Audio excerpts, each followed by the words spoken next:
ओम शांति। 14 फरवरी 2025। भगवान शिव बोले हम बच्चों से प्रातः मुरली में, बाप दादा मधुबन, मीठे बच्चे, तुम्हें श्रीमत मिली है कि आज तुम अभिमानी बन बाप को याद करो। किसी भी बात में तुम्हें आर्ग्यू नहीं करना है। प्रश्न: बुद्धि योग स्वच्छ बन बाप से लग सके उसकी युक्ति कौन सी रची हुई है? उत्तर: 7 दिन की भट्ठी। कोई भी नया आता है तो उसे 7 दिन के लिए भट्ठी में बिठाओ, जिससे बुद्धि का किचरा निकले और गुप्त बात, गुप्त पढ़ाई और गुप्त वर्षे को पहचान सके। अगर ऐसे ही बैठ गए तो मूंझ जाएंगे, समझेंगे कुछ नहीं। गीत है: जाग सजनिया जाग, नवयुग आया आज सजनिया, जाग सजनिया जाग। ओम शांति। बच्चों को ज्ञानी तुम आत्मा बनाने के लिए ऐसे ऐसे जो गीत हैं वह सुनाकर फिर उसका अर्थ करना चाहिए, तो वाणी खुलेगी। मालूम पड़ेगा कि कहाँ तक सृष्टि के आदि मध्य अंत का ज्ञान बुद्धि में है। तुम बच्चों की बुद्धि में तो ऊपर से लेकर मूल वतन, सूक्ष्म वतन, स्थूल वतन के आदि मध्य अंत का सारा राज जैसे कि चमकता है। बाप के पास भी यह ज्ञान है जो तुमको सुनाते हैं। यह है बिल्कुल नया ज्ञान। भल शास्त्र आदि में नाम है, परंतु वह नाम लेने से अटक पड़ेंगे, डिबेट करने लग पड़ेंगे। यहाँ तो बिल्कुल सिंपल रीति समझाते हैं। भगवानुवाद: मुझे याद करो, मैं ही पतित पावन हूँ। कभी भी श्री कृष्ण को व ब्रह्मा विष्णु शंकर आदि को पतित पावन नहीं कहेंगे। सूक्ष्म वतन वासियों को भी तुम पतित पावन नहीं कहते हो, तो स्थूल वतन के मनुष्य पतित पावन कैसे हो सकते? यह ज्ञान भी तुम्हारी बुद्धि में ही है।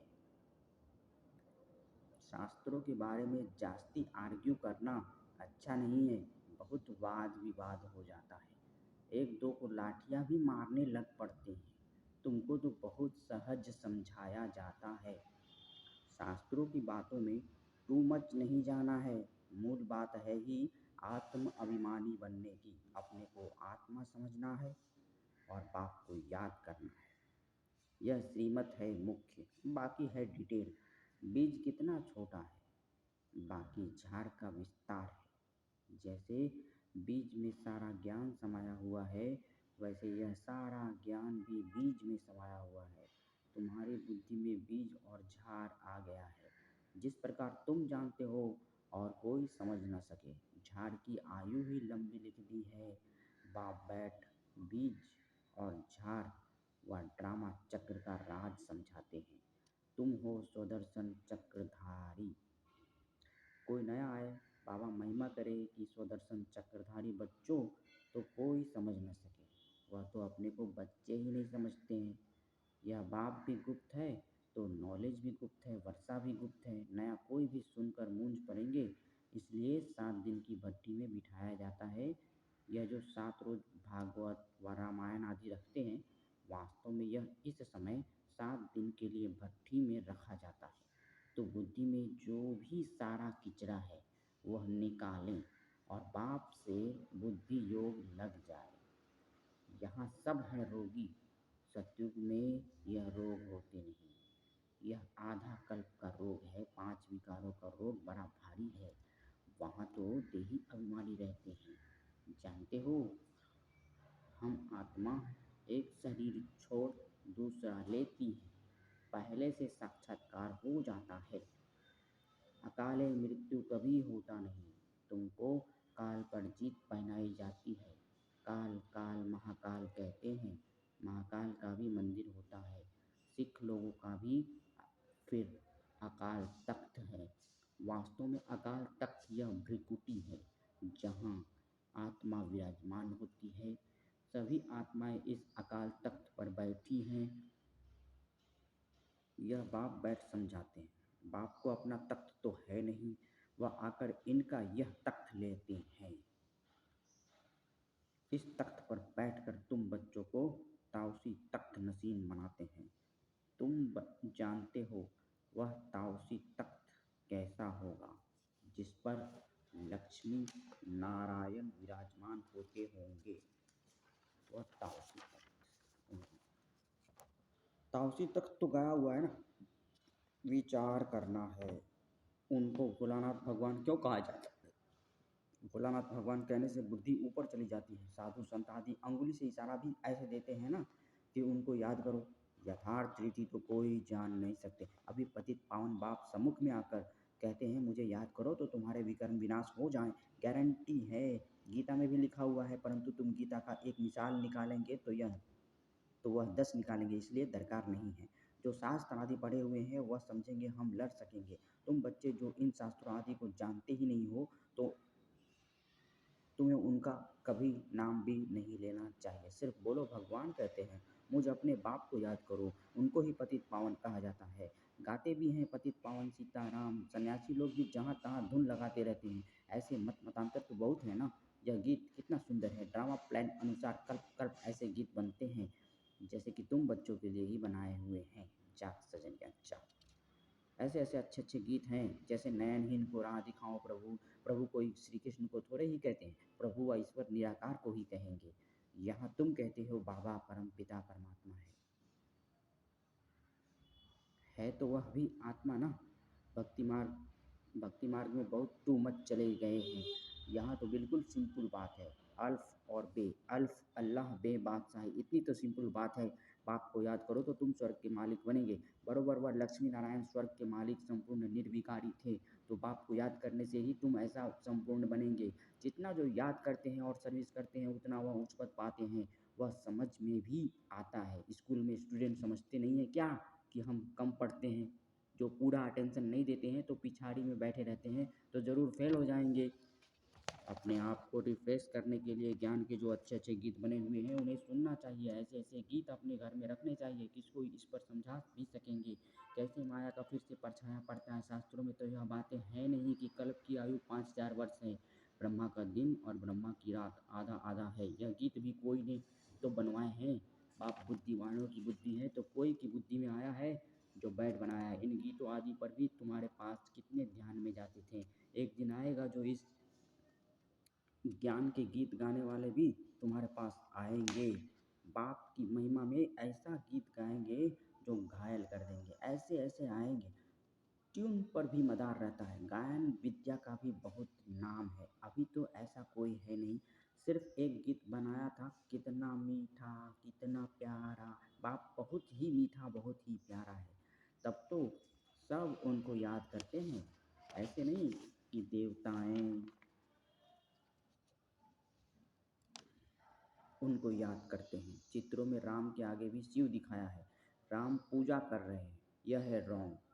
देवताएं थोड़े ही किसको याद करते हैं, याद मनुष्य करते हैं। तुम भी अभी मनुष्य हो, फिर देवता बनेंगे। देवता और मनुष्य में रात दिन का फर्क है। वही देवताएं फिर मनुष्य बनते हैं। कैसे चक्र फिरता रहता है किसको भी पता नहीं है। तुमको अभी पता पड़ा है कि हम सच सच देवता बनते हैं। अभी हम ब्राह्मण हैं, नई दुनिया में देवता कहलाएंगे। अभी तुम वंडर खाते हो। यह ब्रह्मा खुद ही जो इस जन्म में पहले पुजारी था, श्री नारायण की महिमा गाते थे, नारायण से बड़ा प्रेम था। अब वंडर लगता है हम सो बन रहे हैं कि तो कितना खुशी का पारा चढ़ना चाहिए। तुम हो अननोन वॉरियर्स, नॉन वायलेंस। सचमुच तुम डबल अहिंसक हो, न काम कटारी न वह लड़ाई। काम अलग है, क्रोध अलग चीज़ है। तो तुम हो डबल अहिंसक, नॉन वायलेंस सेना। सेना अक्षर से उन्होंने फिर सेनाएं खड़ी कर दी हैं। महाभारत लड़ाई में मेल्स के नाम दिखाए हैं, फीमेल्स नहीं है। वास्तव में तुम हो शिव शक्तियाँ। मेजॉरिटी तुम्हारी होने के कारण शिव शक्ति सेना कहा जाता है। यह बातें बाप ही बैठ समझाते हैं। अभी तुम बच्चे नवयुग को याद करते हो। दुनिया में कोई को भी नवयुग का मालूम नहीं है। वह तो समझते हैं नवयुग 40,000 वर्ष बाद आएगा। सतयुग नवयुग है, यह तो बड़ा क्लियर है। तो बाबा राय देते हैं ऐसे ऐसे अच्छे गीत भी सुनकर रिफ्रेश होंगे और किसको समझाएंगे भी। यह सब युक्तियाँ हैं। इनका अर्थ भी सिर्फ तुम ही समझ सकते हो। बहुत अच्छे अच्छे गीत हैं अपने को रिफ्रेश करने के लिए। यह गीत बहुत मदद करते हैं। अर्थ करना चाहिए तो मुख भी खुल जाएगा, खुशी भी होगी। बाकी जो जास्ती धारणा नहीं कर सकते हैं उनके लिए बाप कहते हैं घर बैठे बाप को याद करते रहो। गृहस्थ व्यवहार में रहते सिर्फ यह मंत्र याद रखो, बाप को याद करो और पवित्र बनो। आगे पुरुष लोग पत्नी को कहते थे भगवान को तो घर में भी याद कर सकते हैं, फिर मंदिरों आदि में भटकने की क्या दरकार है। हम तुमको घर में मूर्ति दे देते हैं, यहाँ बैठ याद करो, धक्का खाने क्यों जाती हो। ऐसे बहुत पुरुष लोग स्त्रियों को जाने नहीं देते थे। चीज़ तो एक ही है, पूजा करना है और याद करना है। जबकि एक बार देख लिया फिर तो ऐसे भी याद कर सकते हैं। श्री कृष्ण का चित्र तो कॉमन है, मोर मुकुटधारी। तुम बच्चों ने साक्षात्कार किया है, कैसे वहाँ जन्म होता है वह भी साक्षात्कार किया है, परंतु क्या तुम उसका फोटो निकाल सकते हो। एक्यूरेट कोई निकाल ना सके। दिव्य दृष्टि से सिर्फ देख ही सकते हैं, बना नहीं सकते। हाँ, देखकर दर्पण वर्णन कर सकते हो, बाकी वह पेंट आदि नहीं कर सकते। भले होशियार पेंटर हो, साक्षात्कार भी करे तो भी एक्यूरेट फीचर्स निकाल ना सके। तो बाबा ने समझाया कोई से आर्ग्यू जास्ती नहीं करना है। बोलो तुमको पावन बनने से काम है और शक्ति मांगते हो तो बाप को याद करो और पवित्र बनो। पवित्र आत्मा यहाँ रह ना सके, वह चली जाएगी वापिस। आत्माओं को पावन बनाने की शक्ति एक बाप में है और कोई पावन बना नहीं सकता। तुम बच्चे जानते हो यह सारी स्टेज है, इस पर नाटक होता है। इस समय सारी स्टेज पर रावण का राज्य है। सारे समुद्र पर सृष्टि खड़ी है, सारे समुद्र पर सृष्टि खड़ी है। यह बेहद का टापू है, वह है हद के।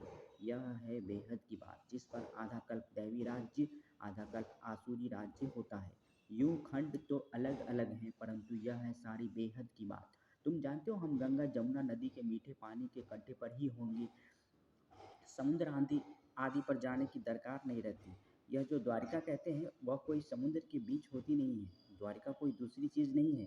तुम बच्चों ने सब साक्षात्कार किए हैं। शुरू में यह संदेशी और गुलजार बहुत साक्षात्कार करती थी। इन्होंने बड़े पाठ बजाए हैं क्योंकि भट्टी में बच्चों को बहलाना था तो साक्षात्कार से बहुत बहुत बहले हैं। बाप कहते हैं फिर पिछाड़ी में बहुत बहलेंगे, वह पाठ फिर और है। गीत भी है ना, हमने जो देखा सो तुमने नहीं देखा। तुम जल्दी जल्दी साक्षात्कार करते रहेंगे। जैसे इम्तिहान के दिन नज़दीक होते हैं तो मालूम पड़ जाता है कि हम कितने मार्क्स से पास होंगे।